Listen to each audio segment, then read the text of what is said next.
जी बिस्मिल्लाहिर्रहमानिर्रहीम। नाजरीन, मैं हूं आपका मेज़बान मलिक गज़न फरावान। हाजिर हैं प्रोग्राम सदाए लाहौर के साथ। आज मेरे मेहमान हैं फैसल खान दुरानी, सीनियर सहाफ़ी और तजिया नगार। इनसे बात करेंगे इंटरनेशनल सियासत की, मुल्की सियासत की, कोरोना पे होने वाली सियासत की। कहा जा रहा है कि कोरोना कोई वबा नहीं है, ना ये चाइना से फैला, ना किसी और मुल्क से फैला, बल्कि ये एक इंटरनेशनल सियासत है आबादी को कम करने के हवाले से।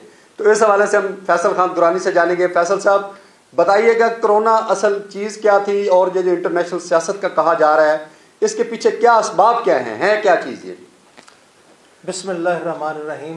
मुज़फ़्फ़र साहब, बात ये है कि आज तक आप देखें कि ये जो यहूदी हैं, ये यहूदी कौम वो है जिसने कि इस 2020 में भी तमाम दुनिया को चकरा के रख दिया अपनी मक्कारियों से, अपनी अयारियों से और अपने उन इक़दामात से, जिससे कि ये साबित हो गया कि ये लोग वो सफ़ाक लोग हैं जो कि किसी की मौत पे भी शादियाने बजाते हैं। आप देखें कि कल की अगर आप क्लियर कट देख लें तकरीर रूस के सदर की, तो देखें ना, वो एक छोटा आदमी नहीं है, वो एक बहुत बड़े मुल्क का सरबराह, यानी आज से चंद साल पहले वो दुनिया की दूसरी सुपर पावर थी।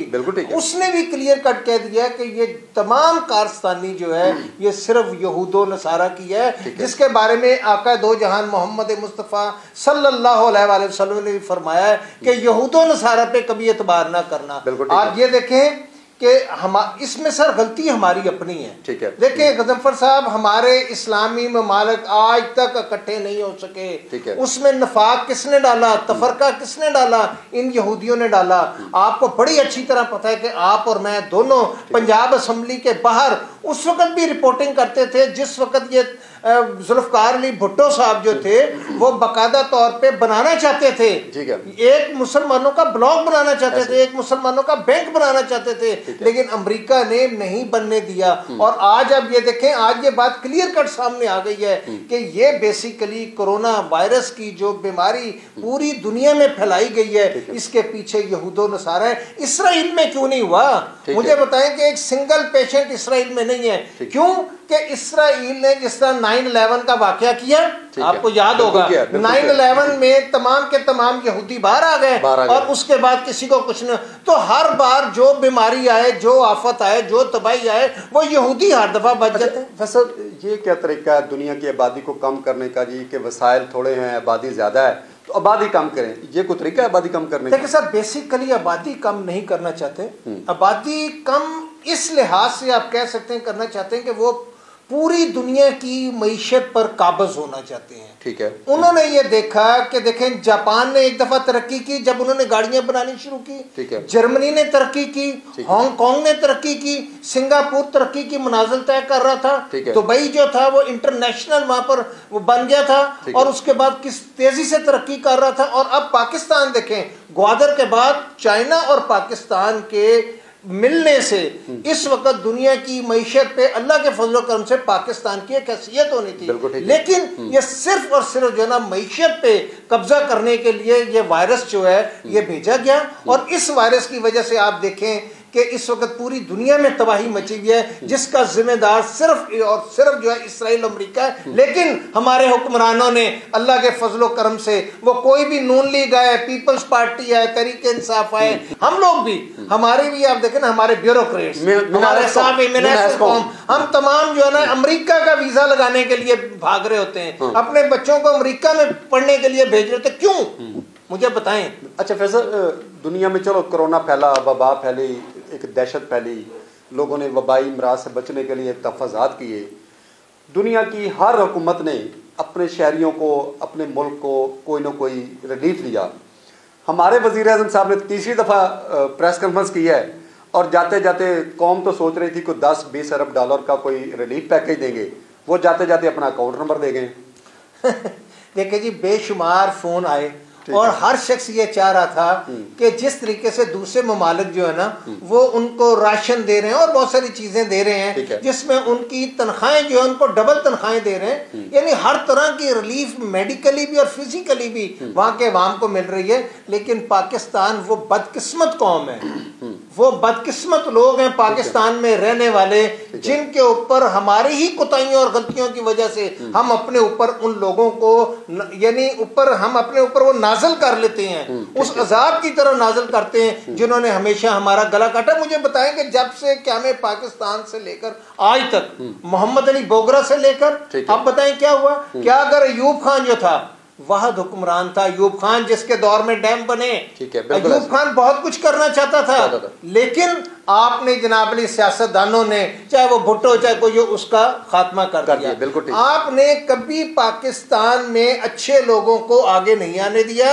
अब मौजूदा हुकूमत में आप देखें, जो पहले मुस्लिम लीग नून में थे, फिर पीपल्स पार्टी में चले गए, अब तहरीक इंसाफ में आ गए, और कल गजफ्फर साहब आप अगर कोई पार्टी नहीं बनाएंगे ना तो वो सारे के सारे आपके साथ शामिल हो। अच्छा फैसल देखे ना, इस मौके पे जो हमारे मुखय्यर हजरात हैं, बड़े बड़े मतलब जिम्मेदार ताजर खरबोपति हैं, वो कहाँ चले गए? कोई बेल्जियम चला गया है, कोई दुबई चला गया है, तो कौम मुसीबत में है। तो ये कैसे लीडर हैं जो मुल्क ही छोड़ गए?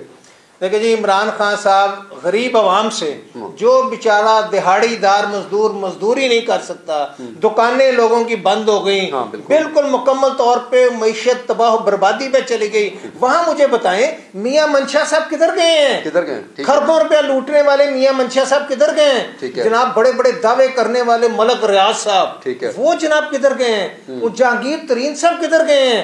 अलीम खान ने जितनी मुल्क में लूट मार मचाई, वो अलीम खान को कौन पूछेगा? हाउसिंग सोसाइटियां लूट के खा गया। बिल्कुल ठीक। उसके बाद कोई चीनी माफिया है, कोई आटा माफिया, कोई और माफिया, इस माफिया ने 1 रुपया तक नहीं दिया। और तमाम जमातों के, आप यकीन करें गजफ्फर साहब, मैं कर कोई एक आधा सियासतदान जो है आटे का एक थैला जो है वो अगर किसी गरीब औरत को देता है तो अपनी मामी, चाची, दादी, नाई, भाई सबको साथ खड़ा करके और उस गरीब बेचारे की तस्दीक करता है, उसकी इज्जत नफ्स से खेलता है और बताता है कि जी मैं जनाब। देखना बात ये भी सामने आ रही है कि जी पीटीआई की गवर्नमेंट ने 2 साल में किसी ताजर को, किसी बड़े को, किसी जिम्मेदार को, किसी छोटे ताजर को रिलीफ तो दिया नहीं है। दे दो अब मतलब जब देने की बारी वज़ीर आज़म साहब, मैं फिर वही बात कर रहा हूँ कि वज़ीर आज़म से बड़ी उम्मीदें थी लोगों को, वो जाते जाते अपना अकाउंट नंबर दे गए। अब अगर लोग ये कह रहे हैं कि जी बाजार बंद, मार्केट बंद, हर चीज़ तो बंद है, इसको कहाँ से दें? सबसे बड़ी बात यह कि आप बताएं, आपकी जो नैब थी या आपके तहकीकाती इदारे थे, पाकिस्तान के वो करप्ट तरीन लोग जिन्होंने अरबों रुपया आपका मेरा सबका खून निचोड़ा है, केस है वो केस जो है, मुझे बताएं कि गजफ्फर साहब एक मिसाल दे दें कि जिससे 1 रुपए की भी रिकवरी की हो। भाई ना आपने इल्जाम लगा दिए फलां पे और लेकिन रिकवरी कौन सी की है? आप उनसे रिकवरी कर नहीं सके और बेचारे गरीब आवाम के पीछे पड़े हुए। अच्छा देखो, मुल्क में तकरीबन कोई 9 लाख के करीब असातिज़ा हैं। जी। और इस तकरीबन राउंड अबाउट इतना ही शायद हमारा बल्दियाती नुमाइंदा है। दोनों ऑफर कर रहे हैं गवर्नमेंट को जी कि आप रजाकार फोर्स या टाइगर फोर्स रहने दें, आप इनके जिम्मे लगाएं, ये घरों में बैठे हुए हैं ना, सारे फारिग बैठे हुए हैं। जी बिल्कुल, आप इनसे काम लें। इस तरफ क्यों नहीं जा रही गवर्नमेंट? अच्छा, मैं गजफ्फर साहब आपकी बात से पहले मैं यही कहना चाह रहा था कि इस वक्त आपके जो प्राइमरी स्कूल जो है मुख्तलिफ देहातों में है, बिल्कुल है, आप उनके टीचर्स और वहाँ के इलाके के काउंसलर हजरात, नंबरदार हजरात, वो बल्दियाती निजाम में आपके यूनियन काउंसिल का सेक्रेटरी, उसको हर इची बीची का पता होता है। पता है। वो जो पैदाइश और मौत का इंदराज करता है उसको पता है कि किस घर की क्या कैफियत है, क्योंकि वो इलाके में रहते हैं। सर वो 1 हफ्ते के बच्चे से लेके 80 साल के नौजवान तक का डाटा है। आप उनको नहीं देना चाहते और आप सिर्फ एक नई टाइगर फोर्स बनाना चाहते हैं। वो टाइगर फोर्स क्या करेगी? वो टाइगर फोर्स अपने आप को कहेगी कि हम टाइगर हैं। जिस तरीके से मियां नवाज शरीफ साहब के जो लोग हैं वो अपने आप को कुछ और समझते हैं, पीपल्स पार्टी के जियाले कुछ और समझते हैं। इस वजह से आपकी ये टाइगर फोर्स मुकम्मल तौर पे नाकाम होगी। इसके बजाय जो आपने तजवीज़ दी है वो बिल्कुल दुरुस्त है कि आप गली गली मोहल्ले में जो काउंसलर्स आते हैं, जो बल्दियाती नुमाइंदे थे जो चले भी गए, यानी उन लोगों को घर घर का पता है, आप उनके जरिए जो है ना वो ये काम करें तो बेहतर। अच्छा फैसल, पंजाब गवर्नमेंट ने 2 जगह पे कोरोना जो सेंटर हैं, कतरीना सेंटर है, वो बनाए हैं। एक काला शाह काकू में, एक लाहौर के एक्सपो सेंटर में। तो वो तकरीबन को 1200-1400 बेड्स का हो गया है। तो क्या समझते हैं वहाँ पे वो पूरे इंतजामात होंगे? और डॉक्टर साहब हमारे जो मकामी डॉक्टर हैं वो इसका दावा कर रहे हैं कि जी हम अमेरिका से पहले वैक्सीन भी तैयार कर लेंगे। देखिए जी गजनफर साहब, बात मैं आपको ये बताऊं हकीकत कि पंजाब यूनिवर्सिटी, ठीक है, इंजीनियरिंग यूनिवर्सिटी, हाँ, यहाँ पर जो असातिज़ा हैं, यहाँ के जो स्टूडेंट हैं, हमारा तालिब इल्म जो है वो बहुत अल्लाह के फजल करम से दुनिया के तमाम ममालिक में सबसे ज़्यादा काबिल हमारा तालिब इल्म और हमारे असातिज़ा हैं, लेकिन इनको कभी फैसिलिटेट ही नहीं किया गया। ठीक है, ये कोशिश ये होती है कि आज अगर पता चल जाए ना कि किसी तालिब इल्म ने जो है वो अपना धूप से चलने वाली गाड़ी बना ली है, तो उस पर हुक्मरान उसको मरवा देंगे। ठीक है। अब ये बात बिल्कुल दुरुस्त है कि इस वक्त पंजाब यूनिवर्सिटी में वैक्सीन बनाने का काम बकौल उनके वो हो रहा है। इसी तरह इंजीनियरिंग यूनिवर्सिटी भी इस पे कर रही है। हमारा केमिकल डिपार्टमेंट जो है, मैकेनिकल केमिकल डिपार्टमेंट, वो भी इस पे काफी हद तक आगे चला गया। आपकी लेबॉर्ट्री कैम है जो कि नहर के ऊपर है, तो उस पर भी बाकायदा काम हो रहा है। लेकिन बात फिर वही आ जाती है कि क्या आपके जो हुक्मरान, आपकी नाअहल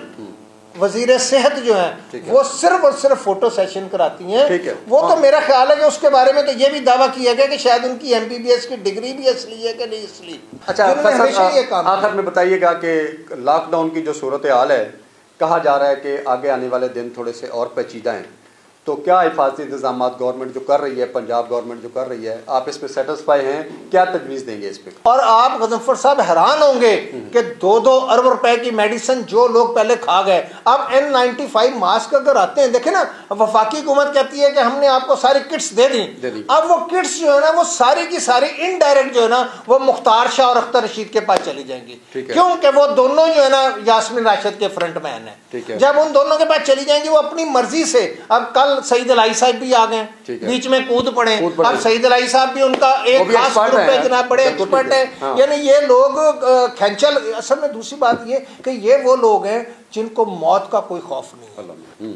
ये लोग डरते नहीं है। ये लोग तो जनाजे पे भी पैसे पकड़ लेते हैं। ये अख्तर रशीद जैसे और मुख्तार शाह जैसे लोग ना, इनके सामने लोग मर रहे होंगे तो उसके भी ये पैसे ले लेंगे। अब ये जो सामान आ रहा है ना सर, ये तब जनाब सही होगा कि अगर प्रॉपर तमाम डॉक्टर्स को, तमाम नर्सिस को, तमाम पैरामेडिकल स्टाफ को जो आपकी फ्रंट लाइन है, उनको ये चीजें प्रोवाइड की जाए। अब देखिए 4 डॉक्टर और बीमार हो गए, मेयो अस्पताल वाले बीमार हो गए। इस वक्त आपके सिर, ये तो हुकूमत झूठ बोल रही है ना, इस वक्त 34 लोग जो मेडिकल से ताल्लुक रखते हैं, जो डॉक्टर हैं, नर्सेज हैं और पैरामेडिकल स्टाफ हैं, ये 34 के 34 लोग कंफर्म है कोरोना।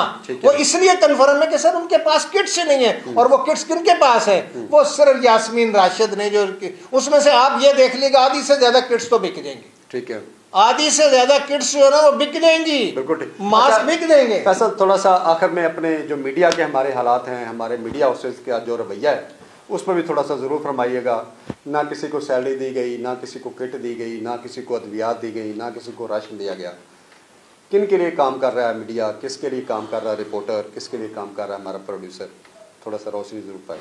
गजनफर साहब, इसमें जिम्मेदार जो है ना आपकी मुख्तलिफ तंजीमें हैं। ठीक है, तंजीम में ये है कि एक मालिक जो कि मुझे बताएं कि मालिक जो है वो किस तरीके से खून निचोड़ा है। आज मेरा रिपोर्टर भाई, ठीक है, आज मेरी रिपोर्टर बहन, आज मेरा कैमरामैन, खुदा की कसम मैं एक दफा नहीं 10 करोड़ दफा सल्यूट करूंगा उन कैमरामैनों को और रिपोर्टर्स को जो कि सर फील्ड में घूम रहे हैं, जो कि जाके उनको मालिक कहते हैं कि मैं एक्सक्लूसिव खबर चाहिए, और वो कोई धमाका हो तो सबसे पहले शहीद कौन होता है? रिपोर्टर। मेरा रिपोर्टर शहीद होता है, मेरा कैमरामैन शहीद होता है। और जनाब मालिक जो है, मालिक उनके सरों पे बैठे हुए, उनको तनख्वाह तक नहीं देते। उस वक्त तक कभी भी जनाब या मालकान से तनख्वाह नहीं ले सकते। मालकान तो जालिम है, और जालिमों के टाउट जो हैं वो आपके प्रेस क्लब्स, और मालकान के टाउट जो हैं आपकी यूनियन से।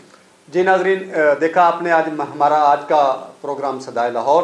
बात हो रही थी कि वज़ीर आज़म और हुकूमत आवाम को रिलीफ दे, आवाम के लिए कुछ ऐसा रिलीफ दे कि आवाम को उससे सुकून आए, कोरोना की वबा से जान छूटे।